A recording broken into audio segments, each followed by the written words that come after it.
Lecture 16. Aeneas, Rome's national hero.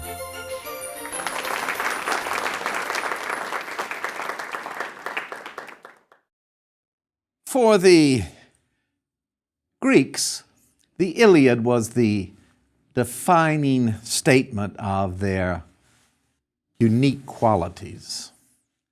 For the city of Athens, Theseus and the stories about Theseus defined their national identity and what they believed is their unique mission.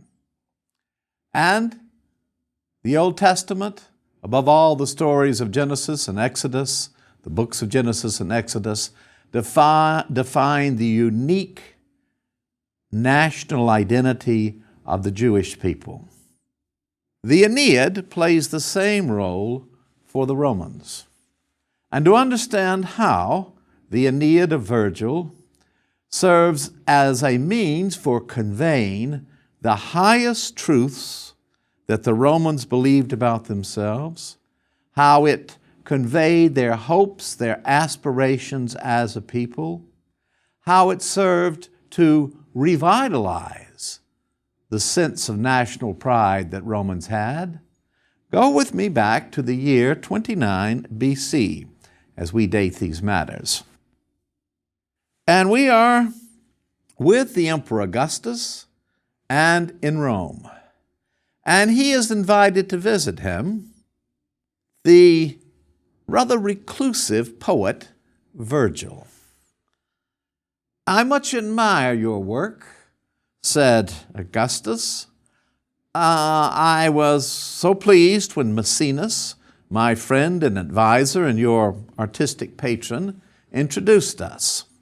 I have read with the greatest interest your 2 books of poetry. They are certainly learned. They move me deeply, writing the bucolics, writing the eclogues.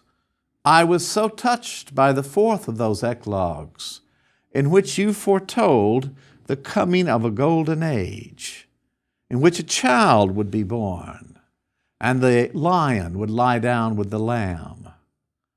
I hope that what I am able to achieve now will be such a golden age. We have been through such a terrible time of civil war, assassination of my father Julius Caesar, the struggle I had to carry out with his murderers, Brutus and Cassius, hounding them to their deaths. Mark Antony, driven mad by that woman Cleopatra.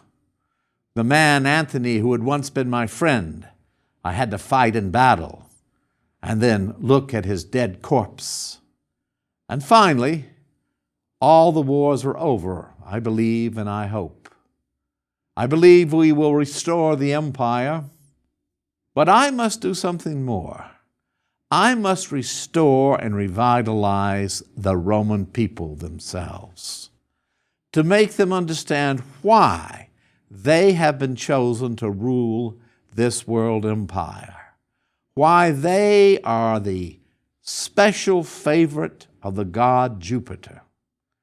We've lost that sense of our national uniqueness, our national mission.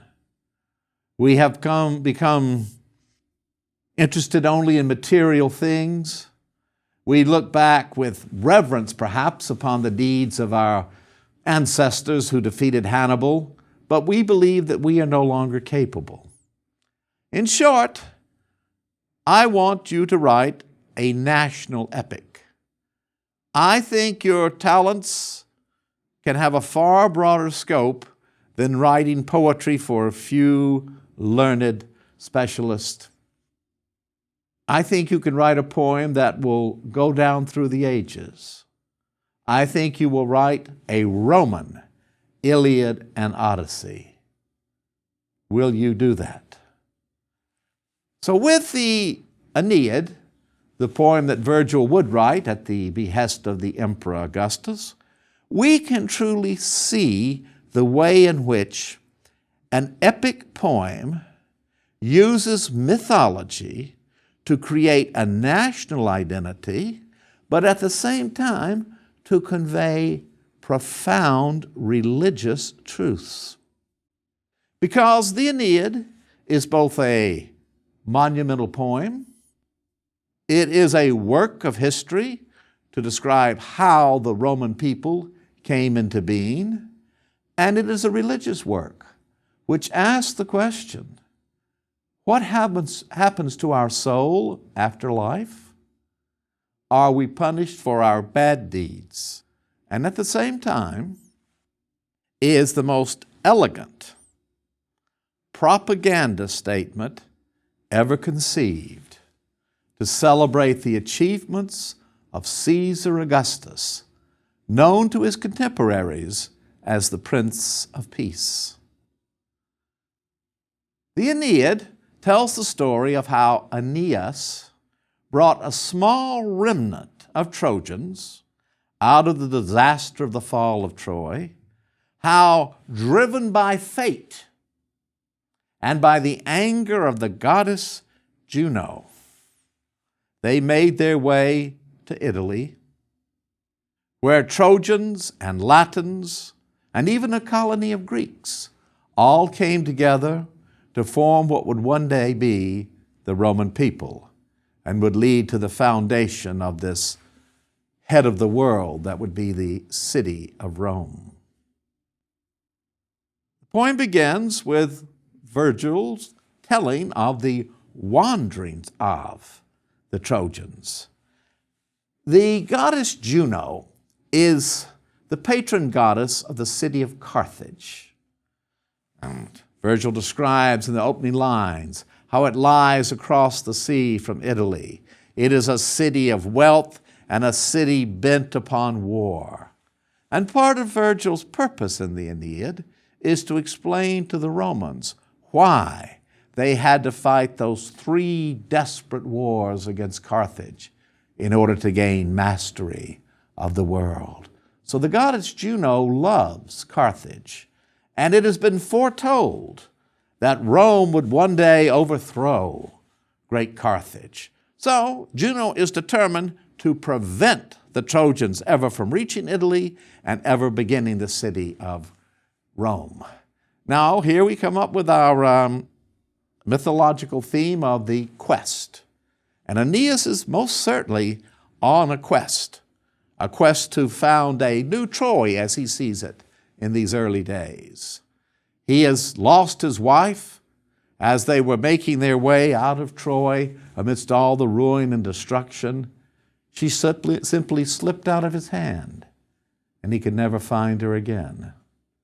So he went on with his boy Ascanius, his old father, and they took this remnant and sailed away.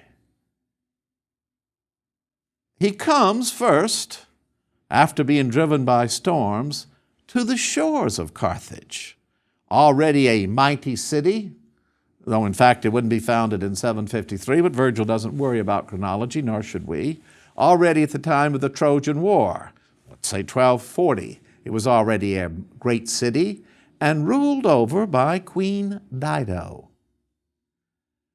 And Virgil has Aeneas come to the city of Carthage and there be welcomed by Dido.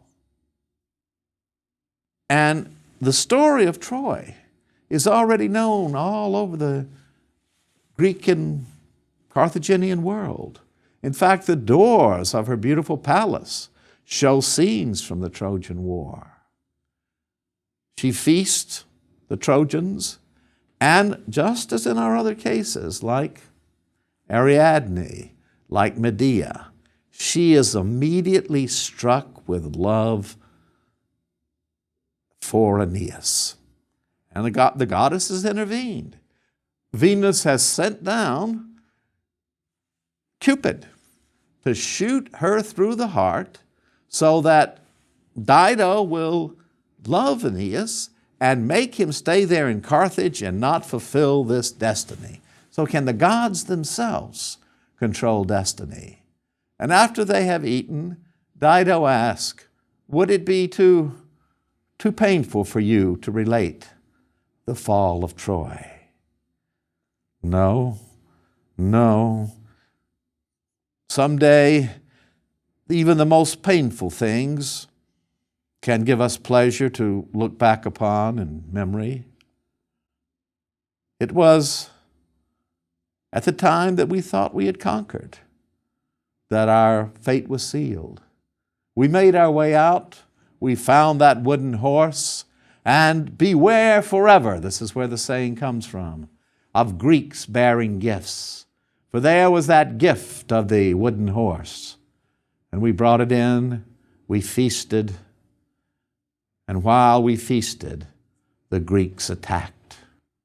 And before any of us had a means of mustering a sufficient defense, all of Troy was on flames.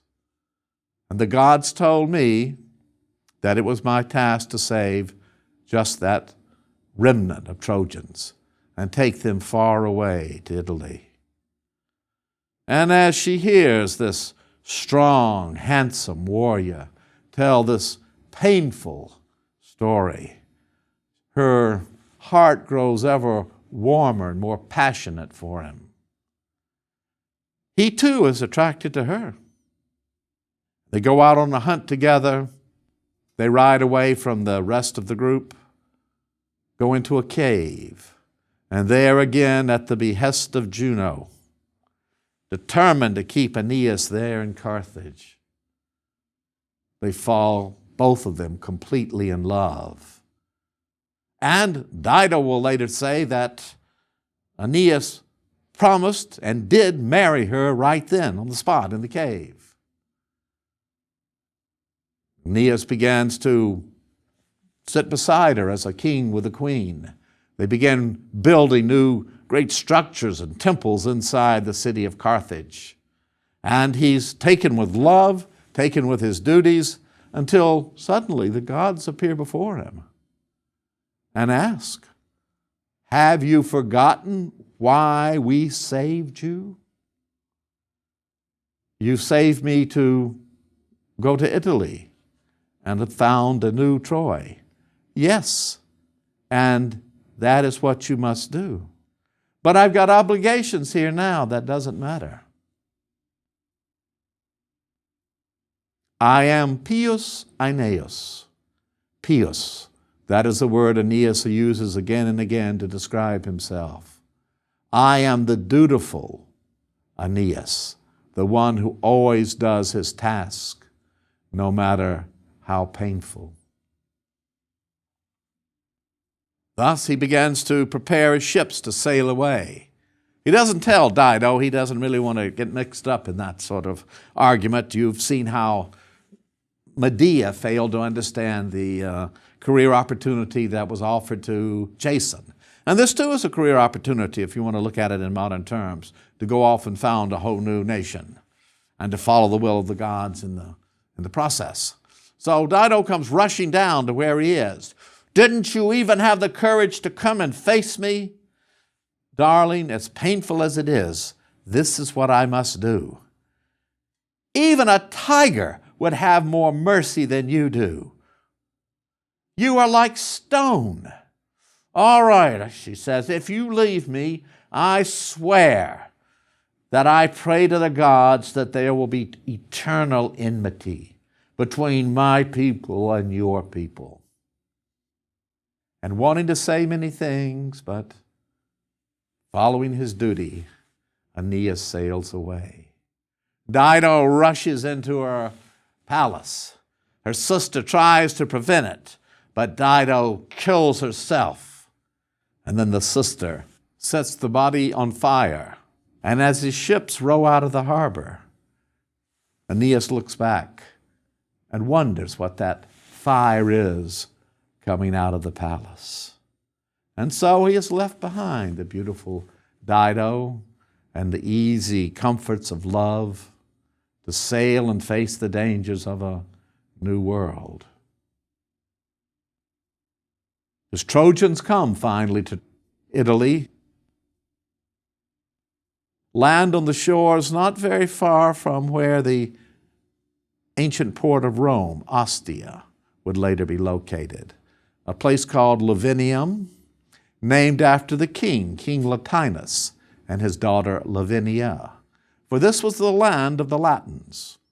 There was also, on what would one day be the site of Rome, a small colony of Greeks, ruled over by Evander. And he too makes Aeneas welcome. And there Aeneas begins to try to build a new Troy. But it is made clear to him by the gods and by omens that what he is doing is not building a new Troy. He is building a whole new city, a whole new people, a whole new nation, the Roman people. This has been revealed to him when he has gone down into the underworld.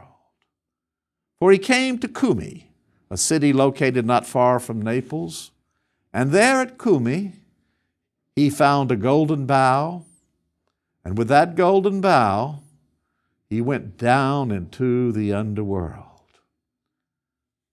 It is easy to go down, said the sign over the underworld. What is difficult is coming back up out of Hades. But Aeneas knows he must go down into the underworld to learn his true mission. If you go to Cumae today, where I once did archaeological studies, there's still an old man there who is convinced he can take you down into the underworld. I've never quite gone that far with him, but he shows you the opening into the underworld through which Aeneas went. There in the underworld, there are, first, of course, you have to get across the river of death, just the way Gilgamesh did. And like our Gilgamesh, Aeneas goes on this same quest, this time not to find eternal life, but to find his mission in life. Cross the great river, and there are souls lying out in the Elysian fields, those who are happy, and then those who have done wrong in the world. And Aeneas, one by one, makes his way, accompanied by his old father. His father had died en route, and now his father is there in the underworld to greet his son. And they pass on. And they are the souls that are literally hanging out in the wind. For first they have to be cleansed and then dried so that all memory of what they have done passes away. And when they have paid the requisite penalty for what were their crimes in their earlier life, when they have paid out their years, then they can go back up and start again. For Virgil believes in the afterlife. He believes in reincarnation. He believes in the deeper mystery that you must pay the recompense for your evil deeds in this world, that no one who is evil, no matter how successful they might seem, will ever be happy. Interestingly enough, one of those in the deepest part of hell, what it's most difficult for them to get out of, are attorneys who have betrayed their clients. Something for us to ponder in these days. But his father says, read, tell me what you learn. Each of us pays for his own sins, or her own sins, in his own way. So each one of us will have to pay for the wrongs we do, each in our own way. We must expiate those sins. So, along with proclaiming the foundation of what would be the Roman people, Virgil uses this as a deeply religious poem, so deep in its religious meaning that the Christians would consider Virgil a proto-Christian, and that his poem, the Aeneid, just like his earlier poem, the fourth eclogue, was a means by which God made known to the pagan world the coming of Christ. But we cannot tarry, says his father. You must go on and see what awaits you. And there, a long line of shadowy figures. Who are these, Father? This is the lineage that will spring from you. This is the line of Aeneas that will lead right up to the man who will bring peace to the world and create a world empire, an empire of good, right up to Caesar Augustus. So there is Romulus standing warlike with his helmet. The heroes of the early republic, like Lucius Junius Brutus. The twin thunderbolts, the Scipios, the father who conquered Hannibal and the grandson who destroyed Carthage, finally bringing this long enmity, first spawned by Juno and then furthered by Dido, finally bringing it to its bloody and tragic conclusion. And then figures like Pompey and Caesar. And as much as Augustus Caesar admired his adopted father, Virgil portrays all the evils of civil war and why Rome must never allow its partisan politics to plunge it back into civil war. And then, who is this beautiful young boy here? This is Marcellus. He is your nephew, the son of your sister Octavia. In terms of Augustus, he is the son of Caesar. He is the nephew of Caesar Augustus, and he is the son of Caesar Augustus' sister Octavia. Why does young Marcellus look so pale? He will die untimely. All we can do is scatter purple flowers upon him, for he will never live to rule. And when Virgil read that passage to Caesar Augustus and Octavia, the sister and the mother of Marcellus, for he had died, she fainted away, so overcome with grief was she. And there at the end of the line, the culmination of the Roman people, is Caesar Augustus. He will gird with his power the whole of the world. Triumphs will be brought to him from India, from far off Britain. And under him, Rome will fulfill its true mission. The Greeks may make finer poetry, they may make finer sculptures, they may be better at science. The Romans have a different task.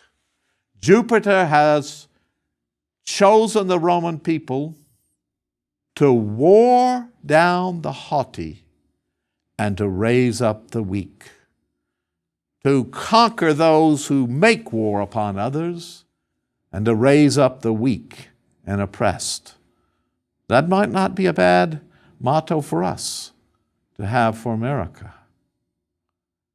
And now, my son, you must go back up. You have learned that your destiny is not Troy. It is this new chosen empire of the Romans. So what is going down into the underworld? Theseus went down into the underworld to try to bring his friend out. Orpheus went down into the underworld in one of the most beautiful of Greek myths to bring out Eurydice. We saw how the going down into the underworld is fundamental to Gilgamesh's trek through the great mountain. And Odysseus goes down into the underworld and there finds his way back home, and there meets with the shades of all the dead who have gone before him at Troy. And there's told by Achilles, I would rather be a plowman, a slave in the world above than to be king of the dead. But Virgil brings a new dimension to the idea of the afterlife. It is a vision of hope. It is a vision of salvation if you live a just and true life. So the meaning of going down into the underworld is that literally you die, and then you come out a new person. And Aeneas comes out this new person, fully understanding his mission. It will not be easy. He must fight a tremendous war. He must lead his Trojans in battle along with the Latins against the Etruscans led by their hero chieftain Turnus. But ultimately, nothing can be achieved except by war. Aeneas tries every way he can, but the gods are determined that there will be war, and the temple of war is unleashed, and all the furies of war are unleashed. And the final scenes is that of Aeneas killing his arch enemy Turnus, and his soul goes squeaking down into the underworld. Aeneas, we are told, was the allegorical figure for Caesar Augustus. I think that is correct.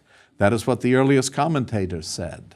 And the whole of the Aeneid is an allegory for what Caesar Augustus had to do.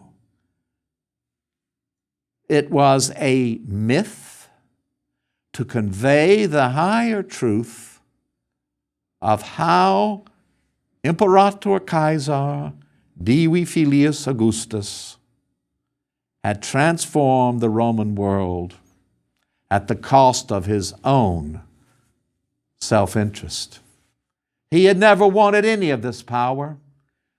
Julius Caesar was assassinated. He was only 19 years of age, the man who would become Caesar Augustus, Octavian at the time. He would have to wade through blood in order to bring the Roman Empire back together. He didn't want to be a dictator, but the Roman people were no longer worthy of freedom.